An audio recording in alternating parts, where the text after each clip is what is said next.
Oke.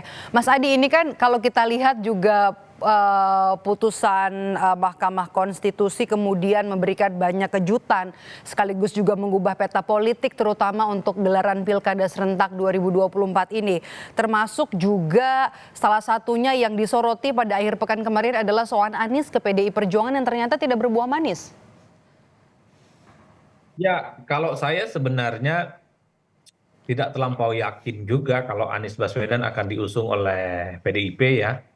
Karena kita tahu bahwa Anies dan PDIP itu merupakan dua kutub yang saling bertabrakan dan belum ada titik temu yang akan membuat kedua belah pihak ini akan saling berkomunikasi dan apalagi mau melakukan kerjasama.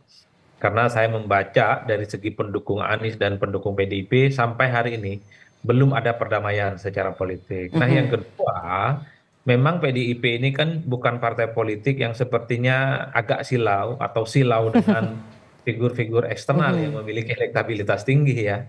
Makanya ketika misalnya ada Anies Baswedan berkunjung ke PDIP, sepertinya ya PDIP nggak berkutik apapun. Tidak berkutik dalam arti dia tidak bergeming dengan pilihan politiknya yang kelihatan ingin memajukan kadernya, yaitu siapa namanya, Pramono Anung sebagai kandidat yang akan mereka usung.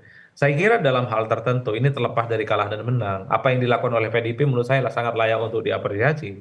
Karena memang partai itu adalah tempat untuk memproduksi calon dan memproduksi kader sebenarnya, terutama untuk dipersiapkan sebagai pemimpin kepala daerah. Dan pilkada itu kan ajang memuliakan kader, supaya kader itu kan merasakan juga bagaimana suasana pertarungan di pilkada, terutama di Jakarta gitu ya. Mestinya putusan Mahkamah Konstitusi nomor 60 itu membuat partai-partai yang terlanjur menentukan pilihan politik karena sudah yakin tidak maju karena tidak cukup syarat administratifnya.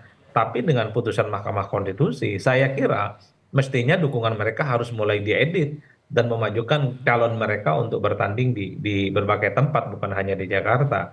Efeknya kan misalnya kita rasakan itu di Tangerang Selatan. PKS misalnya, Demokrat misalnya, menarik dukungan ke Riza Patria.